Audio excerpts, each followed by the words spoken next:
सांसद रहते हुए विधानसभा का चुनाव क्या हारे कि विरोधी अब लोकसभा का टिकट कटाने पर आमदा है। जालौर सिरोही संसदीय सीट पर वर्तमान सांसद के खिलाफ उनके अपने ही बेगाने होकर मैदान में ताल ठोक रहे हैं। रिपोर्ट देखिए।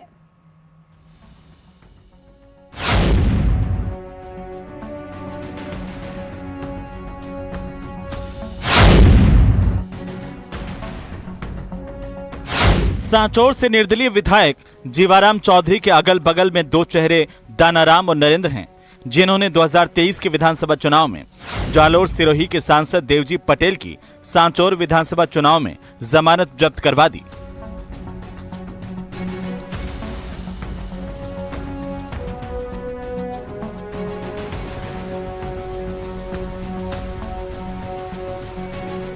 जीवाराम चौधरी को जब बीजेपी से टिकट नहीं मिला तो दानाराम और नरेंद्र उनके रथ के सारथी बन गए और बीजेपी उम्मीदवार देवजी पटेल चारों खाने चित हो गए। सांसद महोदय की सांचौर में जमानत तक जब्त हो गई। देवजी पटेल के खाते में मुश्किल से 30,000 वोट आए, जबकि जीवाराम ने 95,000 से ज्यादा वोट हासिल कर मुकाबला एक तरफा बना दिया। देवजी पटेल तीसरे नंबर पर खिसक गए। अब उसी करारी हार का हवाला देते हुए जीवाराम, दानाराम और नरेंद्र में से किसी एक को लोकसभा चुनाव लड़वाने की पैरवी कर रहे हैं। तो 4 बार के विधायक पुराराम चौधरी भी दावेदारी में पीछे नहीं हैं।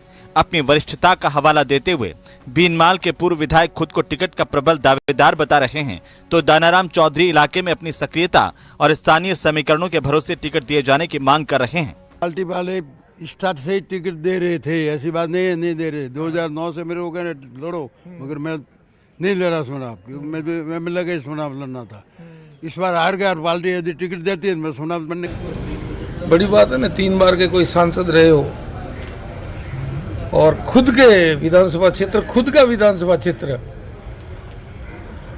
उसमें से लड़े और फिर जमानत जब्त हो तो फिर लोगों का जो स्नेह और प्रेम है, जो की बार हमने लोगों से जो 2023 के रिजल्ट जो हमने पाया है वो आप सबको मालूम ही है, और लोग भी चाहते हैं कि आप यहाँ जमीनी स्तर पर जो काम कर रहे हैं, जो कार्यकर्ता है, उनको साथ में अन्याय हो और पार्टी में सब। हमारे सांसद की सारी टीम बिखर गई है। हमारे सांसद की जमानत जब्त हो गई, 65,000 वोटों से हारे हैं। और ये इतिहास है, मतलब सांचौर का इतिहास है। इतने मार्जिन से कोई नहीं हारा है।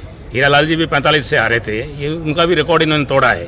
तो उनके पास कुछ बचा ही नहीं है। जनता का जनादेश उनके साथ है ही नहीं, तो टिकट उनको क्यों देंगे।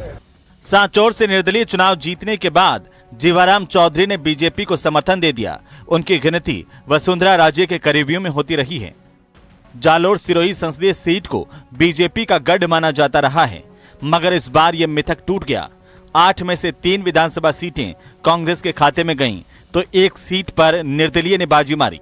अब देवजी का टिकट कटाने के लिए उनके विरोधी जयपुर से लेकर दिल्ली तक हाथ पैर मार रहे हैं।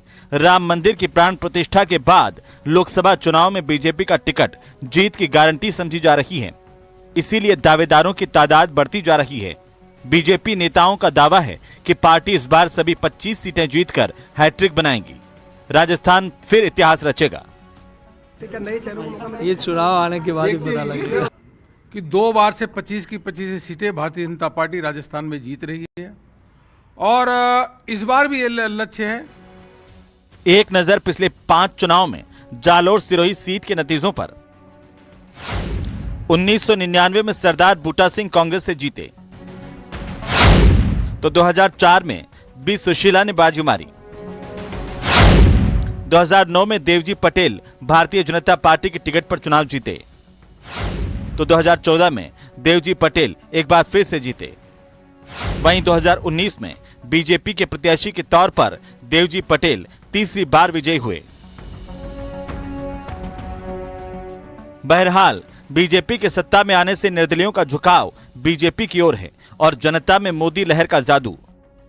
ऐसे में जिन कद्दावर नेताओं को हार का मुंह देखना पड़ा, उनके लिए टिकट की राहें आसान नहीं रह गई हैं। पर बीजेपी टिकट बंटवारे में तमाम पहलुओं पर गौर करती है और सभी पैरामीटर्स पर खरे उतरने वालों की झोली में टिकट आती है। ऐसे में वर्तमान सांसद के लिए टिकट बचाने की चुनौती बड़ी है। वो कैसे पार पाएंगे, ये तो वक्त ही बताएगा।